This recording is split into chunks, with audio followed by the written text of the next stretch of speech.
വേദിയിലുള്ള വിശിഷ്ട വ്യക്തികൾ,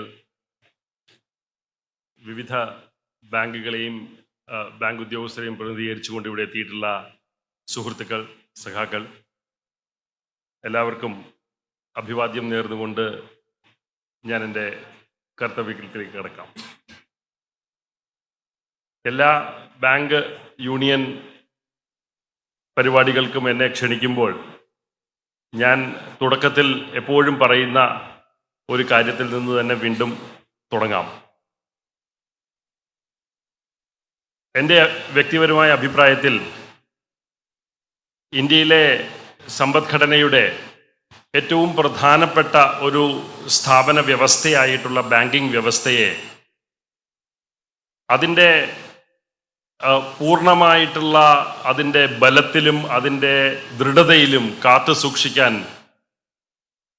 അതുവഴി ഇന്ത്യൻ സമ്പദ്ഘടനയുടെ സുരക്ഷയും സ്ഥിരതയും ഉറപ്പുവരുത്താൻ ഏറ്റവും കൂടുതൽ പങ്ക് വഹിച്ചിട്ടുള്ളത് ഞങ്ങളെപ്പോലെയുള്ള സാമ്പത്തിക ശാസ്ത്രജ്ഞരൊന്നുമല്ല, മറിച്ച് തെരുവിൽ സമരം ചെയ്ത് ഈ വ്യവസ്ഥയെ പൊതുമേഖലയിൽ നിലനിർത്തിയിട്ടുള്ള ഇവിടുത്തെ ബാങ്ക് യൂണിയനും അതിനുള്ളിലെ അംഗങ്ങളുമാണ്.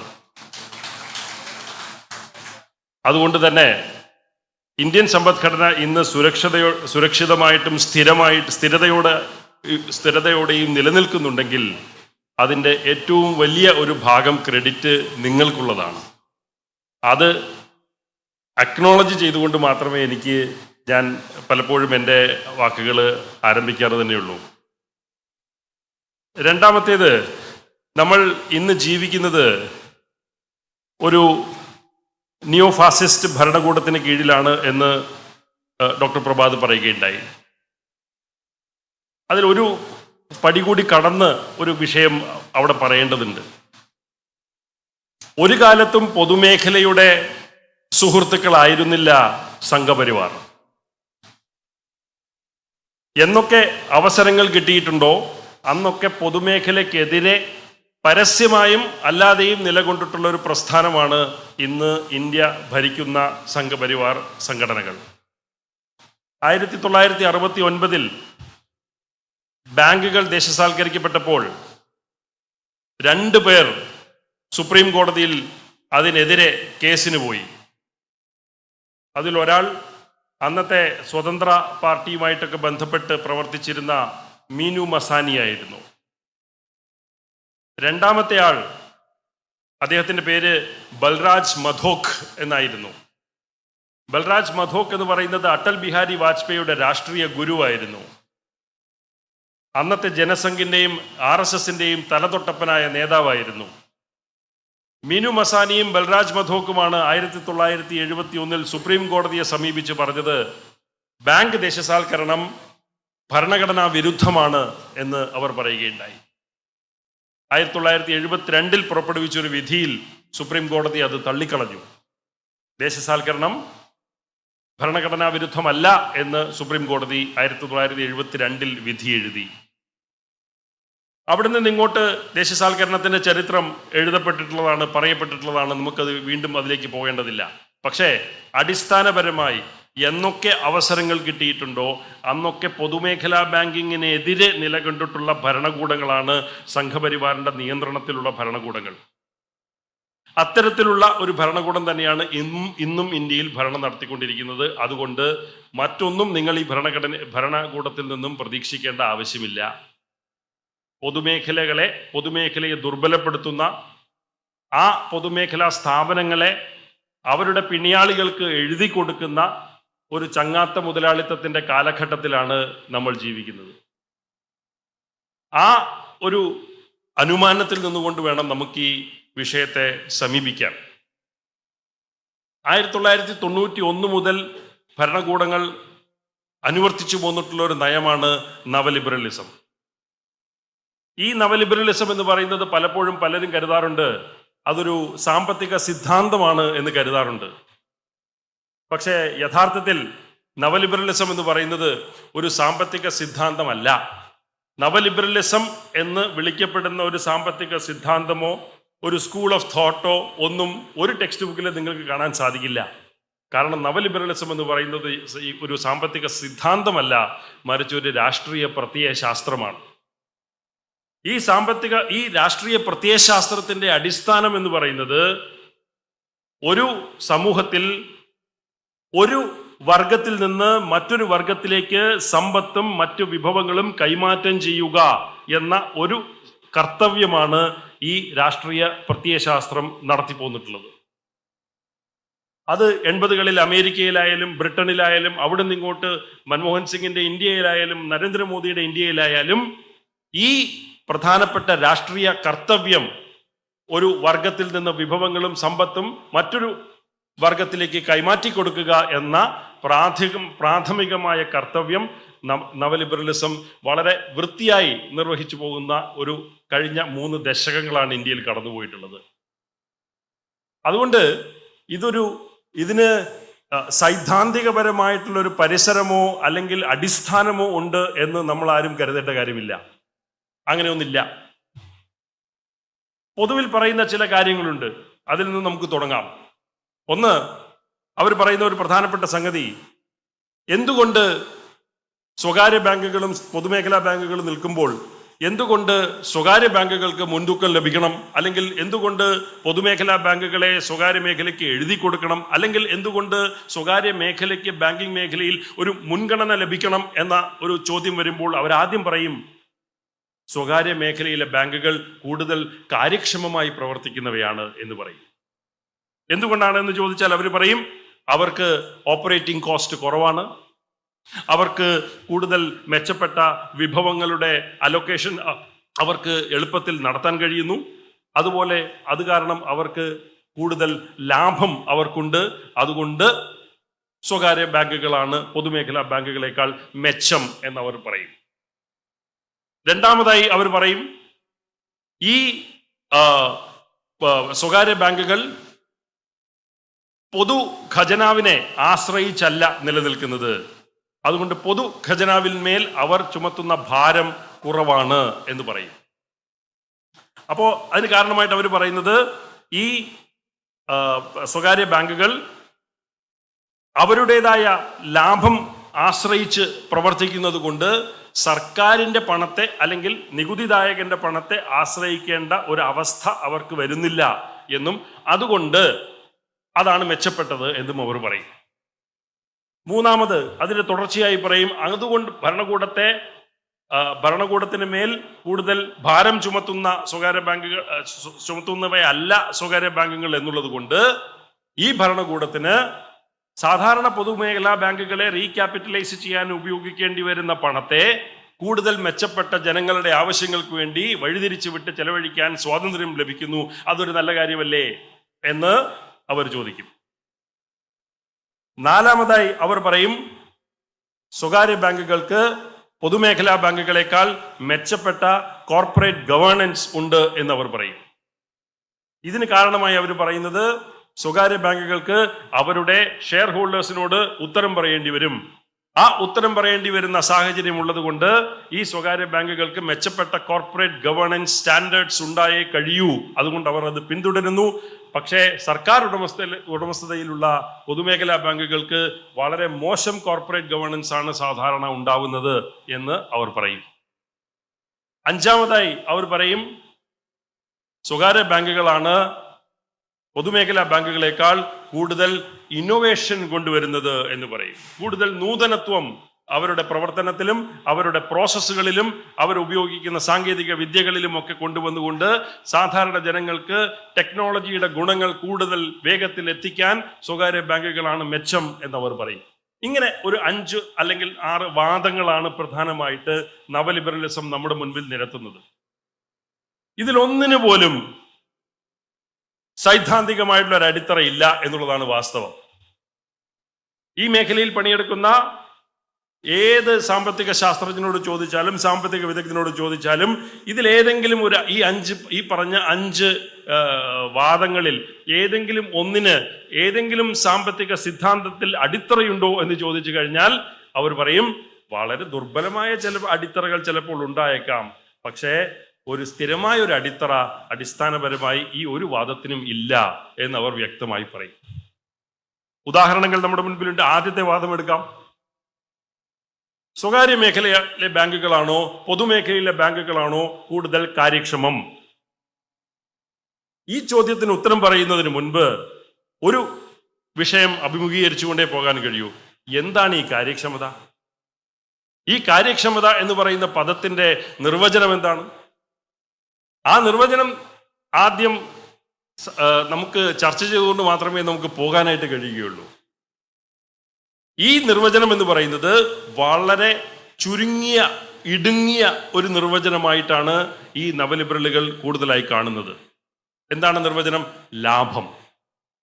കൂടുതൽ ലാഭമുണ്ടോ കൂടുതൽ കാര്യക്ഷമം, ലാഭം കുറവാണോ കാര്യക്ഷമത കുറവ് എന്ന ഒരൊറ്റ നിർവചനത്തിൽ, ചെറിയ ഇടുങ്ങിയ നിർവചനത്തിൽ അടിസ്ഥാനപ്പെടുത്തിയാണ് സ്വകാര്യ ബാങ്കുകൾക്ക് കൂടുതൽ കാര്യക്ഷമതയുണ്ട് എന്ന് ഇവർ വാദിക്കുന്നത്. പക്ഷെ അങ്ങനെയാണോ കാര്യക്ഷമതയെ സത്യത്തിൽ നിർവചിക്കേണ്ടത്? അല്ല. കാര്യക്ഷമതയെ നിർവചിക്കേണ്ടത് ആ സ്ഥാപനം അല്ലെങ്കിൽ ആ പ്രസ്ഥാനം അതിൻ്റെ സാമൂഹികമായ കർത്തവ്യം നിർവഹിക്കുന്നുണ്ടോ എന്നുകൂടി അടിസ്ഥാനപ്പെടുത്തി ആവണ്ടേ. ആ ചോദ്യം നവലിബറലുകൾക്ക് പ്രസക്തമേ അല്ല. കാരണം നിങ്ങൾക്ക് ലാഭമുണ്ടെങ്കിൽ ആ ലാഭം വഴി മാത്രമേ നിങ്ങൾക്ക് സാമൂഹിക ഉത്തരവാദിത്വം നിർവഹിക്കാൻ കഴിയുകയുള്ളൂ എന്ന വാദമാണ് അവർ ഉയർത്തുന്നത്. പക്ഷേ നമ്മൾ ഉയർത്തുന്ന വാദം അതല്ല.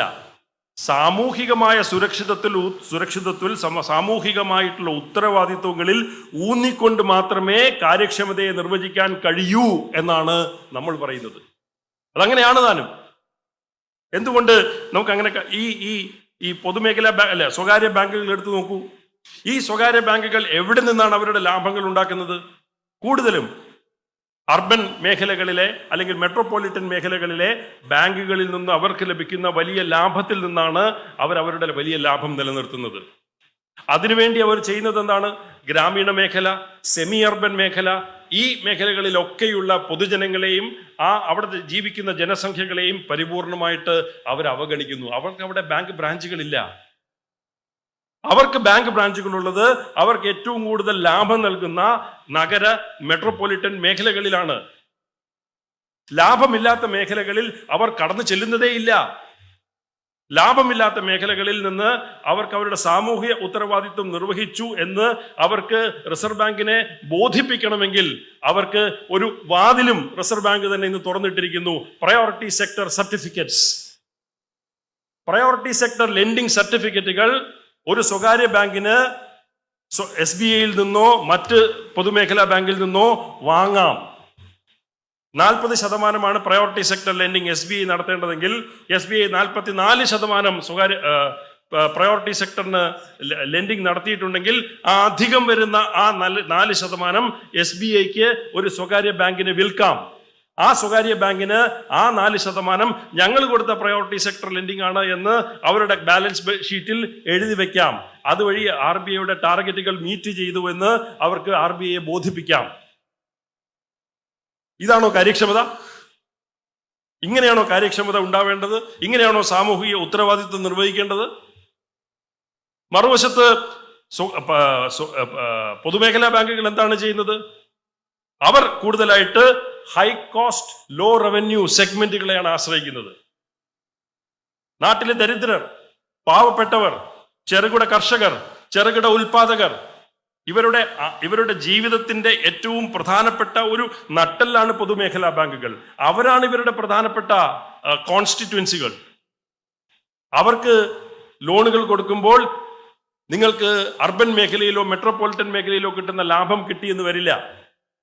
അപ്പൊ നിങ്ങളുടെ പൊതു ലാഭം കുറഞ്ഞു വന്നു എന്നിരിക്കാം, നഷ്ടം വരുന്നില്ല, പക്ഷെ ലാഭം കുറഞ്ഞു എന്നിരിക്കാം. പക്ഷെ അതിനെ കാര്യക്ഷമതയുടെ കുറവ് എന്ന് വിലയിരുത്താൻ കഴിയുമോ? അതാണ് ഇവർ ചെയ്യുന്നത്. പൊതുമേഖലാ ബാങ്കുകളുടെ കണക്കെടുത്തു. 88% റൂറൽ ബാങ്ക് ബ്രാഞ്ചുകൾ ഇന്ത്യയിൽ എടുത്താൽ അത് പൊതുമേഖലാ ബാങ്കുകളുടേതാണ്.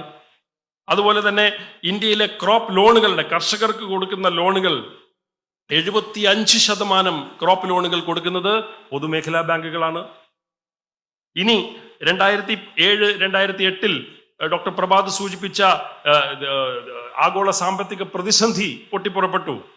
ആ ആഗോള സാമ്പത്തിക പ്രതിസന്ധി പൊട്ടിപ്പുറപ്പെട്ടപ്പോൾ പൊതുമേഖലാ ബാങ്കുകളാണ് അവരുടെ ലിക്വിഡിറ്റി ഷോക്ക് മുഴുവൻ അബ്സോർബ് ചെയ്തത്. ആ കാലഘട്ടത്തിൽ എന്താണ് സ്വകാര്യ ബാങ്കുകൾ ചെയ്തത്? സ്വകാര്യ ബാങ്കുകൾ അവരുടെ ലെൻഡിങ് അങ്ങ് ഫ്രീസ് ചെയ്തു. പക്ഷേ പൊതുമേഖലാ ബാങ്കുകൾ കളത്തിൽ ഇറങ്ങി കളിച്ചു. ആ ലിക്വിഡിറ്റി ഷോക്ക് അബ്സോർബ് ചെയ്തു.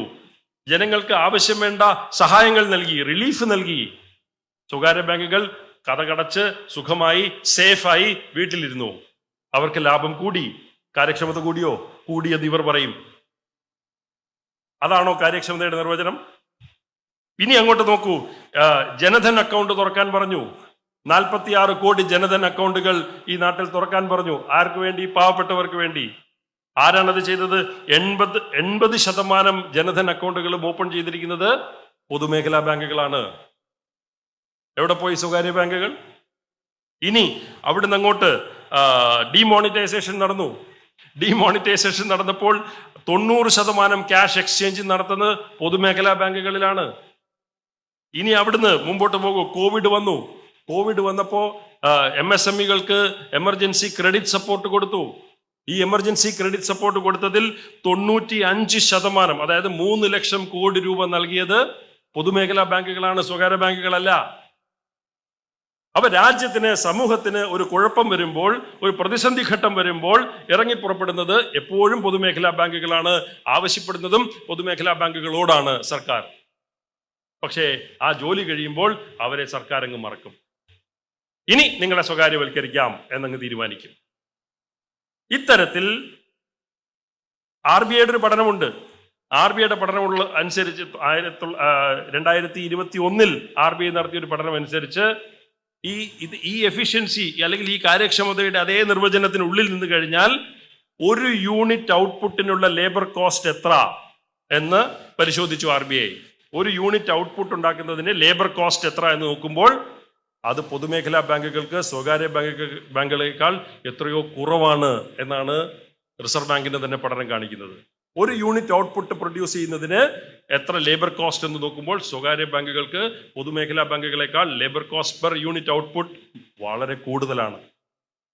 അപ്പൊ ആ ഒരു ഇടുങ്ങിയ നിർവചനത്തിൽ നിന്ന് നോക്കിയാൽ പോലും സ്വകാര്യ ബാങ്കുകൾക്ക് കാര്യക്ഷമതയുള്ളതായി കാണുന്നില്ല. അപ്പോൾ ഇതാണ് പൊതുവിൽ നമ്മൾ കാണുന്ന ഒരു ആദ്യത്തെ വിഷയം. സ്വകാര്യ ബാങ്കുകൾ പൊതുമേഖലാ ബാങ്കുകളെക്കാൾ കാര്യക്ഷമമാണോ? അതിൽ ആദ്യത്തെ ചോദ്യം, എന്താണ് നിർവചനം കാര്യക്ഷമതയുടെ? 2, എങ്ങനെ നോക്കിയാലും സാമൂഹിക ഉത്തരവാദിത്വങ്ങൾ കൂടി കണക്കിലെടുത്തുകൊണ്ട് കാര്യക്ഷമത കണക്കിലെടുത്താൽ സ്വകാര്യ ബാങ്കുകൾക്ക് കാര്യക്ഷമത എത്രയോ കുറവാണ് എന്നതാണ് യാഥാർത്ഥ്യം.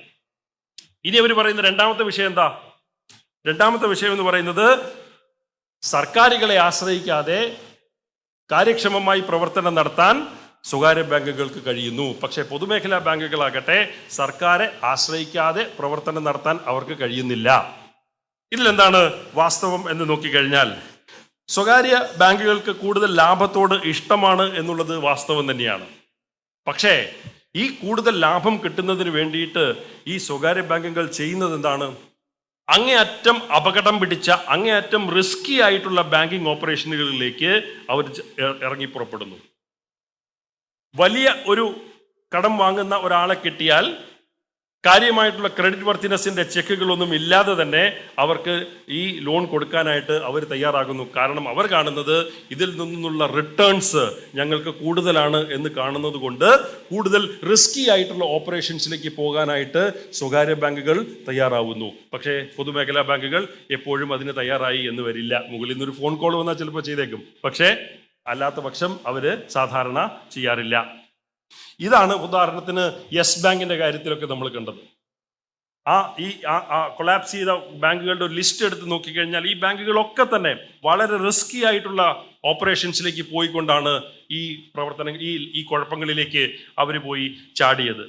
ഈ ചൂതാട്ടം ബാങ്കിങ് മേഖലയിൽ അവർ നടത്തുന്നത് എന്ത് അടിസ്ഥാനത്തിലാണ്, എന്ത് ബലത്തിലാണ്, എന്ത് ഉറപ്പിന്റെ മുകളിലാണ് എന്ന് നോക്കിയാൽ വ്യക്തമായി നമുക്ക് കാണാം, ഞങ്ങൾ തകർന്നാൽ ഈ സർക്കാർ ഞങ്ങളെ രക്ഷിക്കും എന്ന ഒരു ആത്മവിശ്വാസം അവരിലുള്ളത് കൊണ്ടാണ്, ഒരു ഉറപ്പ് അവരിലുള്ളത് കൊണ്ടാണ്.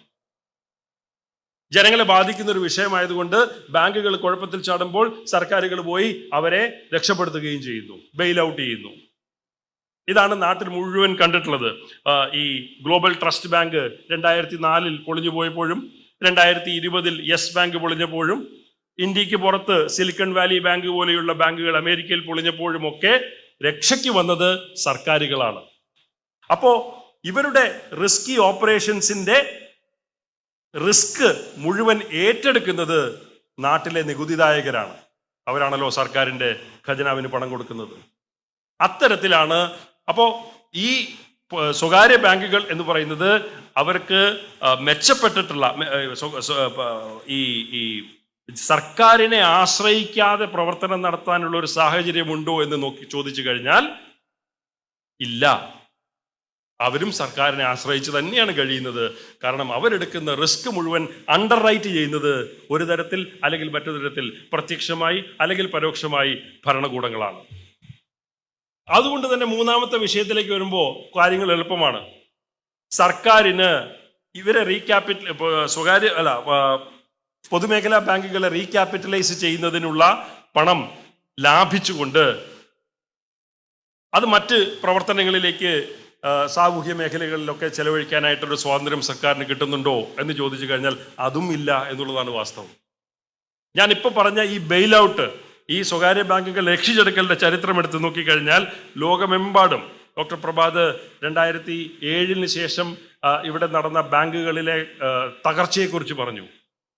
ഈ തകർച്ചയുടെ ചരിത്രം എടുത്ത് നോക്കിക്കഴിഞ്ഞാൽ Citigroup, bank of America, AIG, Fannie Mae, Freddie Mac, IndyMac bank ഇതുപോലെയുള്ള അമേരിക്കയിലെ ബാങ്കുകൾ എടുത്ത് നോക്കിക്കഴിഞ്ഞാൽ അല്ലെങ്കിൽ യൂറോപ്പിലെ ബാങ്കുകൾ എടുത്ത് നോക്കിക്കഴിഞ്ഞാൽ ഈ ബാങ്കുകളൊക്കെ തകർച്ച നേരിട്ടപ്പോൾ കോടിക്കണക്കിന് ഡോളർ ഇറക്കിക്കൊണ്ട് ഇവരെയൊക്കെ സംരക്ഷിച്ചു നിർത്തിയത് അവിടങ്ങളിലെ ഭരണകൂടങ്ങളാണ്. ഇനി നാലാമത്തെ പ്രധാനപ്പെട്ട വാദം എന്തായിരുന്നു ഇവരുടെ? അതായത് സ്വകാര്യ ബാങ്കുകൾക്ക് പൊതുമേഖലാ ബാങ്കുകളെക്കാൾ മെച്ചപ്പെട്ട കോർപ്പറേറ്റ് ഗവേണൻസ് സ്റ്റാൻഡേർഡുകൾ ഉണ്ട് എന്നുള്ളതാണ്. അതൊരു തമാശയാണ്. നമ്മൾ അതിനെ ഒരു തമാശയായി കണ്ടാൽ മതി. സ്വകാര്യ മേഖലയിലെ സ്ഥാപനങ്ങൾക്ക് പൊതുമേഖലയിലെ സ്ഥാപനങ്ങളെക്കാൾ മെച്ചപ്പെട്ട കോർപ്പറേറ്റ് ഗവേണൻസ് ഉണ്ട് എന്ന് പറയുന്നത് നമ്മളോട് എത്രയോ വർഷങ്ങളായി, ദശകങ്ങളായി പറഞ്ഞുകൊണ്ടിരിക്കുന്ന ഒരു പച്ചക്കള്ളമാണ്. അതിൽ ചിലർ വീണുപോകുന്നുണ്ട് എന്നുള്ള ഒരു വാസ്തവമാണെങ്കിൽ പോലും എന്താണ് ഇവിടുത്തെ വാസ്തവമായിട്ടുള്ള സ്ഥിതി? ഫിനാൻസിന്റെ ചരക്കുവൽക്കരണം, ദ കമോഡിഫിക്കേഷൻ ഓഫ് ഫിനാൻസ്, ഈ ഫിനാൻസിന്റെ ചരക്കുവൽക്കരണത്തിന്റെ അടിസ്ഥാന തത്വമായി പ്രവർത്തിക്കുന്നത് അഴിമതിയാണ്. അഴിമതിയില്ലാതെ ഫിനാൻസിന്റെ ചരക്കുവൽക്കരണം നടന്ന ചരിത്രം ഈ ലോകത്തില്ല, ഇന്ത്യയിലും ഉണ്ടായിട്ടില്ല, ഇപ്പോൾ ഉണ്ടാകുന്നുമില്ല എന്നുള്ളതാണ് വാസ്തവം. ഈ വാദമനുസരിച്ച് ഇവർക്ക് ഇവരുടെ ഷെയർ ഹോൾഡർമാരോട് മറുപടി പറയേണ്ടതുണ്ട്.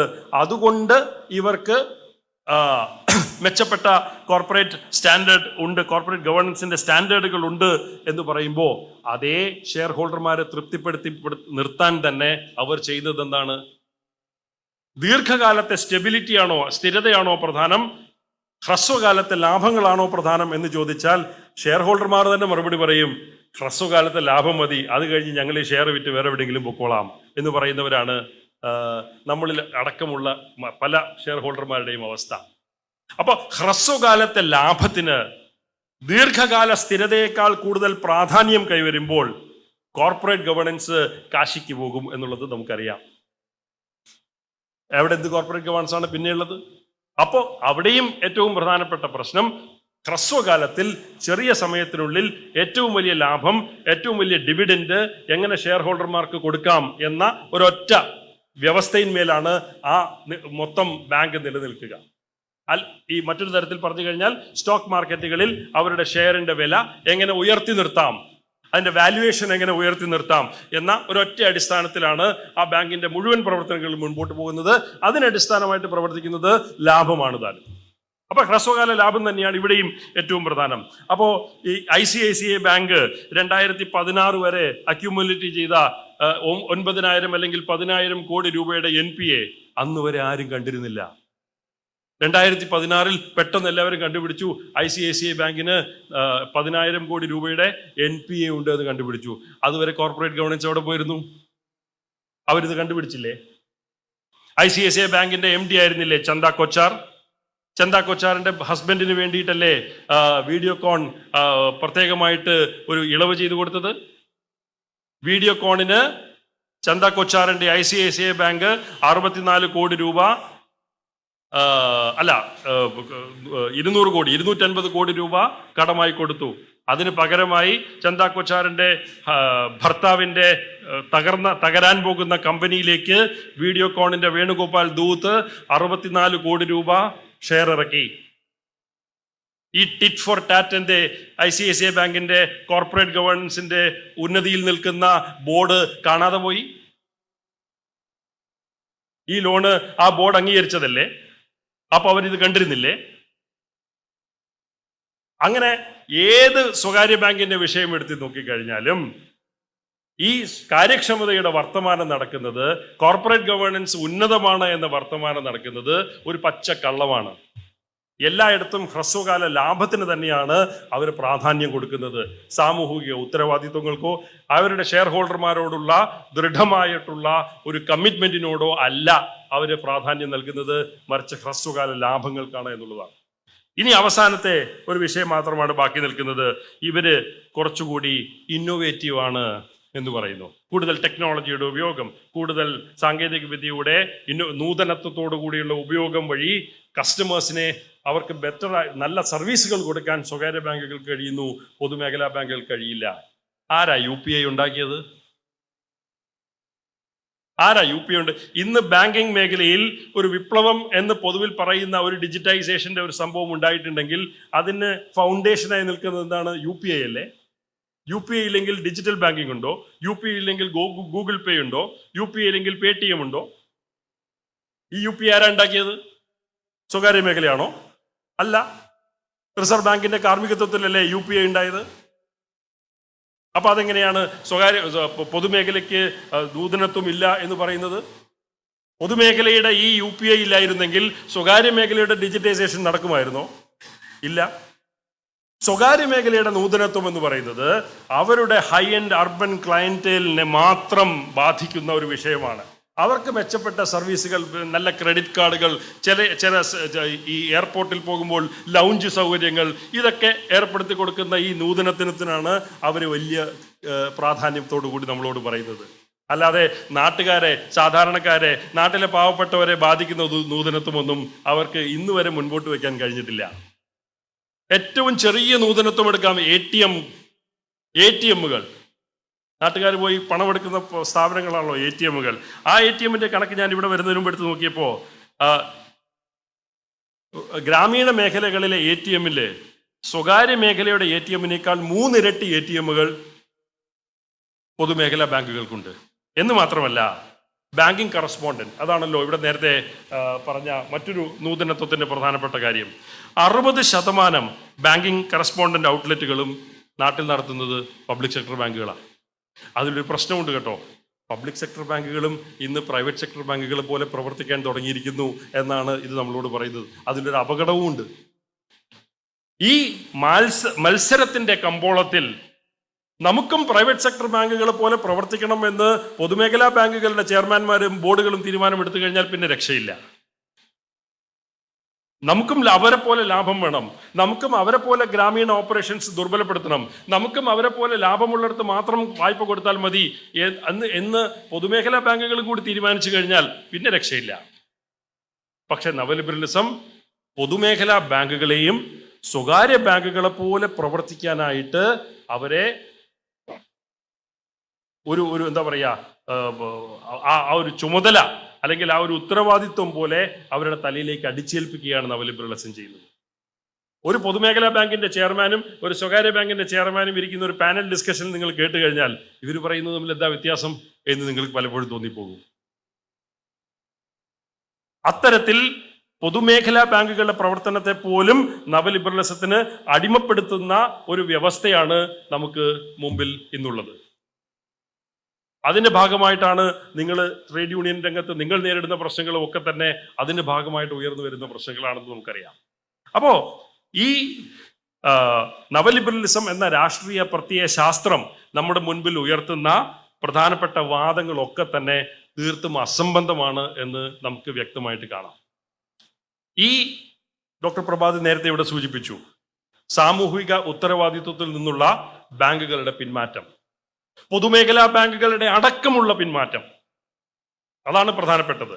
പൊതുമേഖലാ ബാങ്കുകളെ സ്വകാര്യ ബാങ്കുകളെ പോലെ പ്രവർത്തിക്കാൻ നിർബന്ധിതരാക്കുമ്പോൾ ഈ പ്രശ്നങ്ങളൊക്കെ തന്നെ സാമൂഹിക ഉത്തരവാദിത്വങ്ങളിൽ നിന്നുള്ള തിരിഞ്ഞുപോക്ക് സ്വകാര്യ ബാങ്കുകളെക്കാൾ വേഗത്തിൽ ചിലപ്പോൾ പൊതുമേഖലാ ബാങ്കുകളും നടപ്പിലാക്കുന്നു എന്നുള്ളതാണ് നമ്മുടെ മുൻപിലുള്ള വാസ്തവം. അതിനെതിരെ കൂടി നമ്മുടെ സമരം വ്യാപിക്കേണ്ടതുണ്ട് എന്നാണ് എനിക്ക് തോന്നുന്നത്.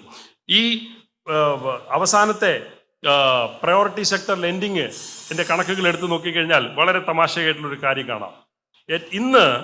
ഇന്ന് ബാങ്കുകൾക്ക് കൊടുക്കാൻ കഴിയുന്ന കാർഷിക വായ്പ, അതിൻ്റെ ക്രെഡിറ്റ് ലിമിറ്റ് എന്താണെന്ന് നിങ്ങൾക്ക് അറിയാമല്ലോ, ഞാൻ പ്രത്യേകിച്ച് പറയേണ്ട കാര്യമില്ല. ക്രെഡിറ്റ് ലിമിറ്റ് എന്താണെന്ന് ഞാൻ നിങ്ങൾക്ക് പഠിപ്പിച്ചു തരേണ്ട കാര്യമില്ല.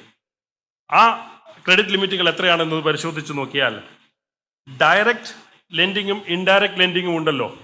ഈ ഡയറക്റ്റ് ലെൻഡിങ്ങിൽ കാർഷിക വായ്പയായി ഒരാൾക്ക് ഇന്ന് 4 കോടി രൂപ വരെ നൽകാം എന്നാണ് RBIയുടെ പ്രയോറിറ്റി സെക്ടർ ഗൈഡ് ലൈൻസ് പറയുന്നത്. 4 കോടി രൂപ വാങ്ങുന്ന ഏത് മഹാനായ കർഷകനാണ് നിങ്ങൾ കണ്ടിട്ടുള്ളത് എന്നൊന്ന് പറഞ്ഞു കഴിഞ്ഞാൽ ഞാനൊരു ബിരിയാണി വാങ്ങിത്തരാം. 4 കോടി രൂപ വായ്പ എടുത്ത് കൃഷി നടത്തുന്ന ആ മഹാനായ കർഷകനെ, അദ്ദേഹത്തിന്റെ പേര് അംബാനി എന്നോ അഡാനി എന്നോ അല്ലാത്ത ഒരു കർഷകനെ നിങ്ങൾ എനിക്ക് പരിചയപ്പെടുത്തി തന്നാൽ ഞാൻ ബിരിയാണി വാങ്ങിത്തരാം എന്നാണ് പറഞ്ഞത്. അംബാനിയെ കാണിച്ചതെന്ന് എൻ്റെ കയ്യിൽ നിന്ന് ബിരിയാണി മേടിക്കരുത്. അതാണ് നാട്ടിലെ അവസ്ഥ. അത് മാത്രമല്ല, ഞാൻ കൂടുതൽ പരിശോധിച്ചപ്പോൾ അഗ്രികൾച്ചറൽ ഇൻഫ്രാസ്ട്രക്ചറിന് 100 കോടി രൂപ വരെ വായ്പ കൊടുത്താൽ അത് കാർഷിക വായ്പയായി നിങ്ങൾക്ക് ബുക്കിൽ എഴുതാം. ഇനി സ്റ്റാർട്ടപ്പുകൾക്ക് 50 കോടി രൂപ വരെ വായ്പ കൊടുത്താൽ അത് നിങ്ങൾക്ക് കാർഷിക വായ്പയായി എഴുതാം. ഇനി ഫുഡ് ആൻഡ് അഗ്രി പ്രോസസ്സിങ്ങിന് 100 കോടി രൂപ വരെ ലോൺ കൊടുത്താൽ അത് നിങ്ങൾക്ക് കാർഷിക വായ്പയായി ബുക്കിൽ എഴുതാം. ഇതൊന്നും ഇൻഡയറക്റ്റ് ഫിനാൻസ് അല്ല കേട്ടോ, ഡയറക്റ്റ് ഫിനാൻസിന്റെ കാര്യമാണ് പറയുന്നത്. ഇൻഡയറക്റ്റ് ഫിനാൻസ് ആർക്ക് വേണമെങ്കിലും എത്ര വേണമെങ്കിൽ കൊടുക്കാം. പക്ഷെ ഞാനിവിടെ പറയുന്നത് ഡയറക്റ്റ് അഗ്രികൾച്ചറൽ ക്രെഡിറ്റിന്റെ കാര്യം മാത്രമാണ്. ഇനി എല്ലാ എക്സ്പോർട്ട് ക്രെഡിറ്റുകളും ഇപ്പോൾ ഡയറക്റ്റ് ക്രെഡിറ്റിലേക്ക് വന്നു കഴിഞ്ഞു. ഇനി NBFCകൾക്ക് മൈക്രോ ക്രെഡിറ്റ് ലോൺ കൊടുക്കുന്നതിന് വേണ്ടിയിട്ടുള്ള ഓൺ ലെൻഡിങ് ചെയ്യുമ്പോൾ ഒരു മൈക്രോ ക്രെഡിറ്റ് ബോറോവറിന് 10 ലക്ഷം രൂപ വരെ കൊടുക്കുന്ന പണം നിങ്ങൾക്ക് കാർഷിക വായ്പയായി എഴുതാം. ഈ മൈക്രോ ക്രെഡിറ്റ് ലോണുകൾ കൊടുക്കുന്നതിന്റെ ഭൂരിഭാഗവും നിങ്ങൾ ബാങ്കുകാർക്ക് അറിയാം, പുറത്തു പറയില്ലെങ്കിലും മുദ്രാ ലോണുകളായി നിങ്ങൾ ബുക്കിൽ എഴുതി വെക്കുന്നു. ഈ മുദ്രാ ലോണുകളായിട്ട് എഴുതി വെച്ചതിന് ശേഷം നരേന്ദ്രമോദി പറയുന്നു, ഇത്രയും പുതിയ ആൾക്കാർക്ക് ഞങ്ങൾ ലോൺ കൊടുത്തിരിക്കുന്നു, മുദ്രാ ലോൺ, നാട്ടിൽ വ്യവസായ വിപ്ലവമാണ് ഇപ്പോൾ നടന്നുകൊണ്ടിരിക്കുന്നത് എന്ന് അദ്ദേഹം പറയുന്നു. പക്ഷേ ബാങ്ക് ഉദ്യോഗസ്ഥർക്കറിയാം, നിങ്ങൾ മുൻപ് കൊടുത്തുകൊണ്ടിരുന്ന മൈക്രോ ക്രെഡിറ്റ് ലോണുകളെ പുതുതായി ഒരു ലോണും കൊടുക്കാതെ 1 വർഷം മുതൽ നിങ്ങൾ PM മുദ്രാ ലോണുകളായി തരംതിരിക്കുമ്പോൾ നാട്ടിൽ വ്യവസായ വിപ്ലവം അങ്ങനെയും നടക്കും എന്ന് നിങ്ങൾ മനസ്സിലാക്കുന്നു. ഇത്തരത്തിലുള്ള പറ്റിപ്പ് പരിപാടികൾ നടക്കുന്നുണ്ട് അതിനുള്ളിൽ. അതാണ് നമ്മുടെ സാമൂഹിക ഉത്തരവാദിത്വം എന്ന് പറയുന്നത് പറയാൻ മാത്രമേ ഉള്ളൂ എന്ന രൂപത്തിലേക്ക് പൊതുമേഖലാ ബാങ്കുകൾക്കുള്ളിൽ പോലും കാര്യങ്ങൾ കുഴഞ്ഞു മറിഞ്ഞു കിടക്കുന്നു എന്നുള്ളതാണ് വാസ്തവം. ഇനി അതുപോലെ കുറേ കാലം ഇപ്പോഴാണ് അതിനൊരു മാറ്റം വന്നിട്ടുള്ളത്. പ്രയോറിറ്റി സെക്ടർ ലെൻഡിങ് പൊതുമേഖലാ ബാങ്കുകൾ 40% വരെ കൊടുക്കണമെന്നാണല്ലോ. ഈ 2019 വരെ സ്വകാര്യ ബാങ്കുകൾക്കും ഫോറിൻ ബാങ്കുകൾക്കും അത് 25% മതിയായിരുന്നില്ലേ? 91 മുതൽ 2018-19 വരെ പ്രയോറിറ്റി സെക്ടർ ലെൻഡിങ് പൊതുമേഖലയ്ക്ക് 40%, സ്വകാര്യ മേഖലയ്ക്ക് 25% മാത്രവുമായിരുന്നു. അങ്ങനെ അവർ കൂടുതൽ ലാഭം ഉണ്ടാക്കി. അങ്ങനെ അവർ നാട് മുഴുവൻ പറഞ്ഞു നടന്നു, ഞങ്ങൾ കൂടുതൽ കാര്യക്ഷമതയുള്ളവരാണ് എന്ന് പറഞ്ഞു നടന്നു. ഗോൾ പോസ്റ്റ് മാറ്റി ഗോൾ അടിച്ചിട്ട് കാര്യമുണ്ടോ? ഗോൾ പോസ്റ്റിൽ വേണ്ടേ ഗോൾ അടിക്കാൻ? ഒരേ ഗോൾ പോസ്റ്റിൽ പോലെ 2 പേരും ഗോൾ അടിക്കാൻ. ഒരാളുടെ ഗോൾ പോസ്റ്റിന് 20 അടി വീതവും മറ്റേയാളുടെ ഗോൾ പോസ്റ്റിന് 5 അടി വീതി ഉണ്ടായിട്ട് കാര്യമില്ലല്ലോ. അത് കള്ളക്കളിയല്ലേ? ആ കള്ളക്കളി നടത്തിയിട്ട് ഞങ്ങൾക്ക് കാര്യക്ഷമത കൂടുതലാണെന്ന് പറഞ്ഞിട്ട് കാര്യമുണ്ടോ? അതാണ് ഈ നാട്ടിൽ നടന്നു വന്ന ബാങ്കുകളുടെ സ്ഥിതി. ഇനി തകർന്നുപോയ ബാങ്കുകളുണ്ടല്ലോ, ഗ്ലോബൽ ട്രസ്റ്റ് ബാങ്ക്, രമേശ് ജെല്ലിയുടെ കഥ നമുക്ക് എല്ലാവർക്കും അറിയാം. രമേശ് ജെല്ലിയെ ആദ്യകാലത്ത് പറഞ്ഞിരുന്നത് സ്വകാര്യവൽക്കരണത്തിന്റെ കാലത്ത് പറഞ്ഞിരുന്നത് ഇനി ഇതാണ് നമ്മുടെ മോഡൽ എന്നായിരുന്നു ഗ്ലോബൽ ട്രസ്റ്റ് ബാങ്കിന്റെ രമേശ് ജെല്ലിയെ ചൂണ്ടിക്കാട്ടി പറഞ്ഞുകൊണ്ടിരുന്നത്. അവസാനം എന്തായി സ്ഥിതി? 2004 RBI മെർജർ നടത്തിയപ്പോൾ ബുക്കിൽ നെറ്റ് പ്രോഫിറ്റ് ആണ് കാണിച്ചിരുന്നത്. പക്ഷെ RBI പോയി പരിശോധിച്ചപ്പോൾ മൈനസ് ആയിരുന്നു, നെഗറ്റീവ് ആയിരുന്നു. നഷ്ടങ്ങളെ മറച്ചു വെച്ചുകൊണ്ട് അക്കൗണ്ട്സ് ബുക്കിൽ പോസിറ്റീവായി കാണിച്ചു വെച്ചിരിക്കുകയായിരുന്നു.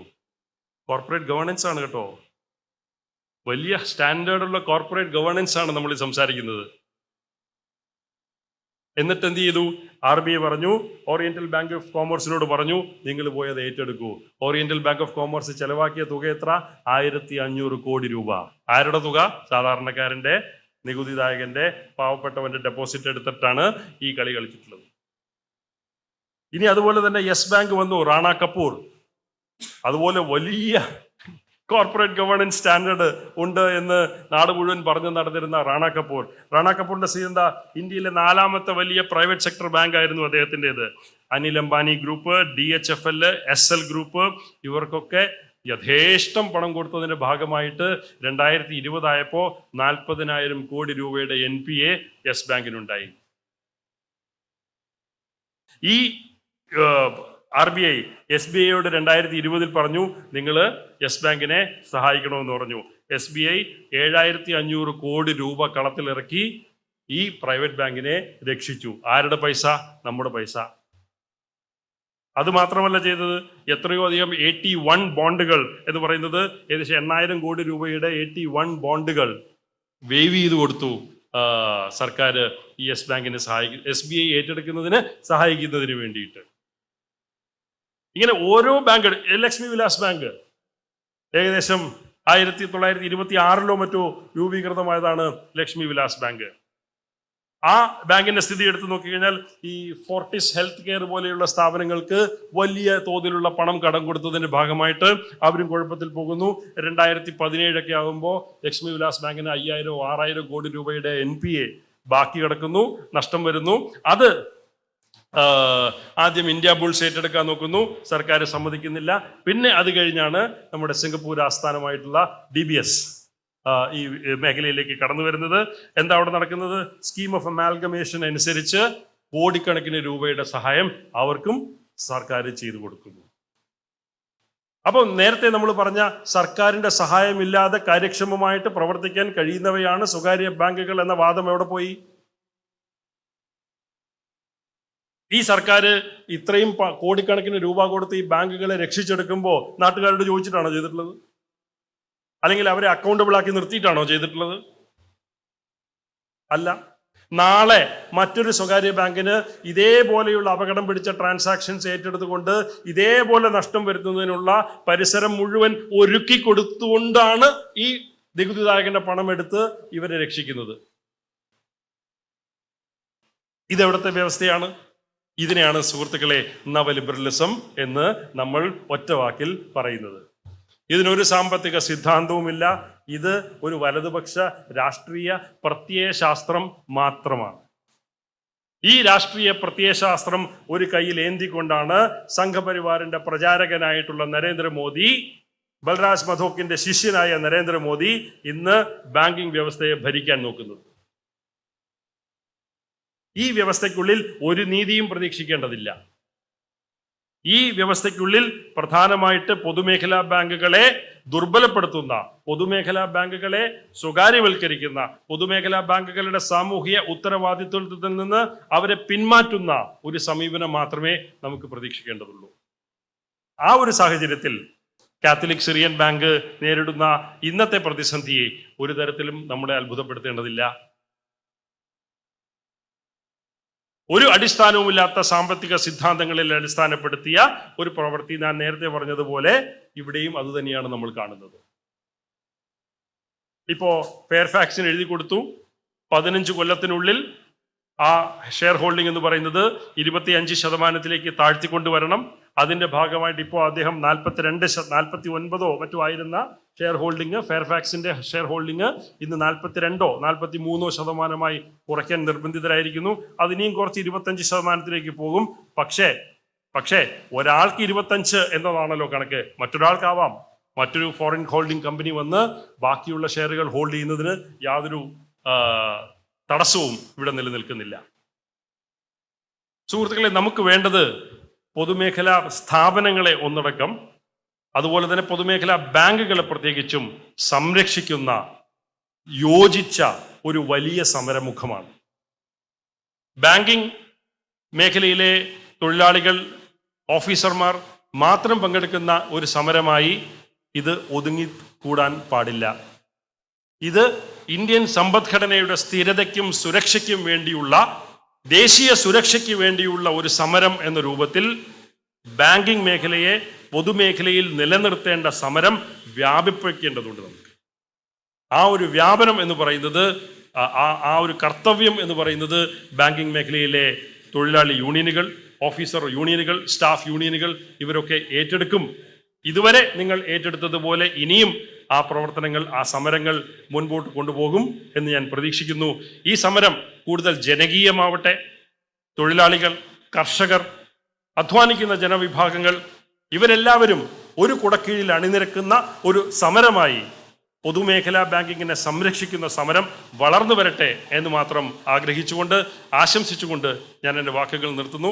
അഭിവാദ്യങ്ങൾ.